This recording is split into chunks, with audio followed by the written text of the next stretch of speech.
You know that 2 weeks ago we celebrated the feast of St. Anne, the grandmother of Jesus, and our Holy Father had a special relationship with his own grandmother. And so, because he was so enriched by that relationship, he said that during the month of the Feast of St. Anne, there should be a Saturday that should be dedicated to grandparents. For grandparents have a special gift, a special charism, a special way that leaves memories in the hearts of their grandchildren. A few years ago, on the Feast of Grandparents, the Holy Father said, "I would like to greet all grandmothers and grandfathers, thanking them for the valuable presence in families for the new generation." In this country, the first Sunday after Labor Day is known as Grandparents' Day, but it's really a failure. It really isn't celebrated. There's a book entitled Grandparenting, the Central Core of the Family, and a grandmother expresses her feelings. She said, "We are the family historians, holding the key of learning about family roots. We have fun with our grandchildren and shape their self-esteem. We are a soft shoulder in sorrow, an encourager of new beginnings. We are wise, not judgmental counselors to our grandchildren. We bless our grandchildren by honoring their activities and showing compassion for their losses. We represent stability to young families dealing with change. We undergird our grandchildren with faithful prayers." I also would add that grandparents always remember special days, birthdays, Christmas, Easter, achievements. They care. Children look forward to grandparents coming or where they're going to their grandparents.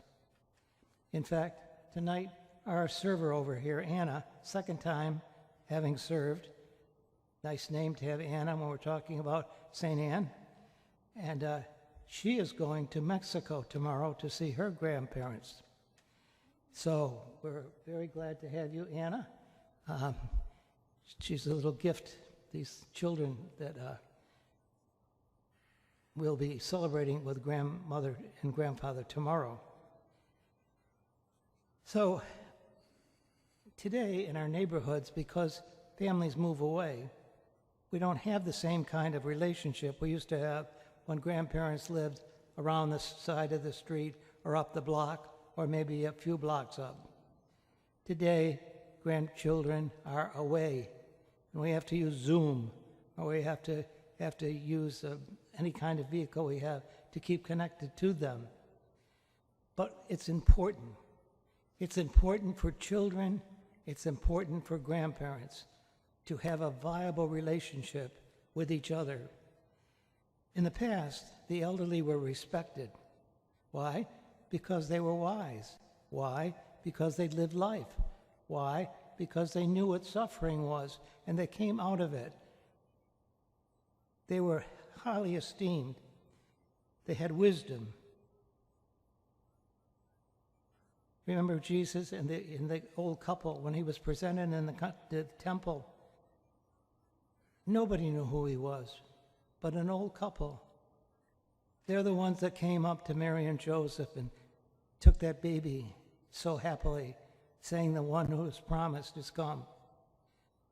I told that to a group of elderly people when I was saying Mass.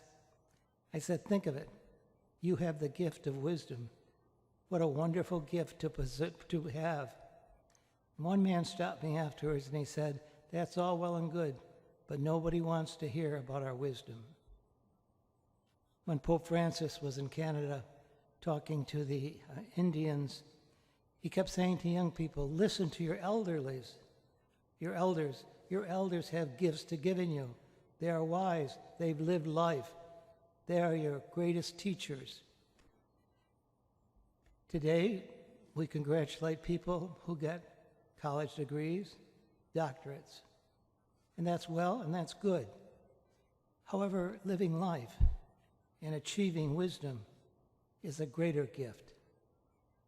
We need to respect, we need to honor, we need to listen. The elderly need children in their lives as well. Teenagers need the love of grandparents, and teenagers need the elderly. When I was first ordained, I received a call from a social worker asking if anyone in the parish who would be willing to go to an elderly woman's apartment, which was on the third floor of an apartment building, and would they be willing just to make her coffee in the morning because she was so arthritic she couldn't get out of bed until almost noon, but she was hungry for coffee. So I found a young man who was going to be a senior in high school. I said, would you be willing to do that? Oh yeah, I said, I'll do that before I go to work. So he started going every day, making her coffee, and realized the greatness of this little old woman who had nobody. Her son had died, her husband had died, she had no one. He began to tell his friends, and his friends began to visit her. They would sit around and she taught them how to make pizza. They would laugh, they would decorate a Christmas tree. And when she was dying and being brought to the hospital, she said to one of the other tenants as they were taking her out in the stretcher, I don't know what I did in my life that God sent me these angels at the end of my life. Then soon the social worker, knowing what happened, began to call me more. There's a blind man and a woman who live up the street. Could one of your kids stop in? One started, and many started. One old couple had no children, and she was dying of cancer. Got any kids who'd go and do errands for them, sometimes make sandwiches for them? They did. That woman, before she died, wrote little notes to the kids saying, you have no idea how you made a hard time happy because you were coming here. So the elderly need young people. Young people need the elderly. We need to work at that and talk about that because they're gifts that each one gives to the other person. We don't live in a society that has that kind of reverence and respect. But we need to realize that one who grows older has been through life. And we all know that that means sometimes good, sometimes bad, sometimes gain, sometimes loss, sometimes life, sometimes death. And they know what their priorities. We need to reverence, we need to respect. I end with a little article called Grandma's Hands. I didn't mean to disturb you, Grandma, but you were just sitting there staring at your hands, and I wanted to make sure you're okay, I explained to her. Have you ever looked at your hands, she asked? I mean, really looked at your hands? I slowly opened my hands and stared down at them. I turned them over, palms up and then palms down. No, I guess I'd never really looked at my hands. As I tried to figure out the point she was making, Grandma related and smiled and related this story. Stop and think for a moment about the hands you have, how they have served you well throughout your years. These hands, mine, though wrinkled, shriveled, and weak, have been the tools I have used all my life to reach out and grab and embrace life. They braced and caught my fall when, as a toddler, I crashed upon the floor. They put food in my mouth and clothes on my back.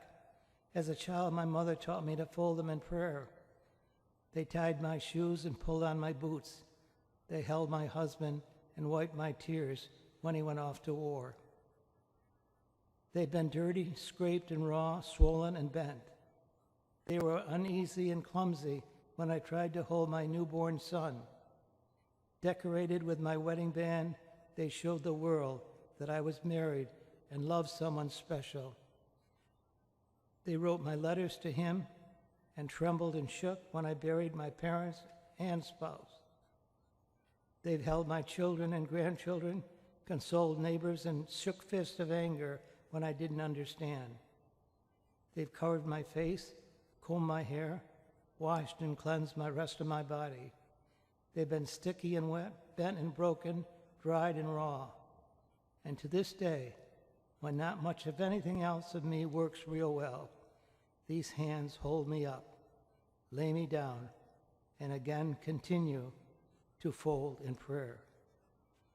These are the hands that are marked where I've been in the ruggedness of life.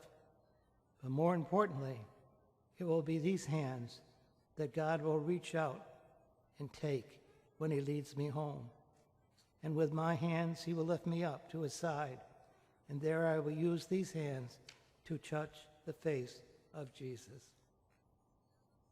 The Chinese have a beautiful little saying: to succeed, consult 3 old people.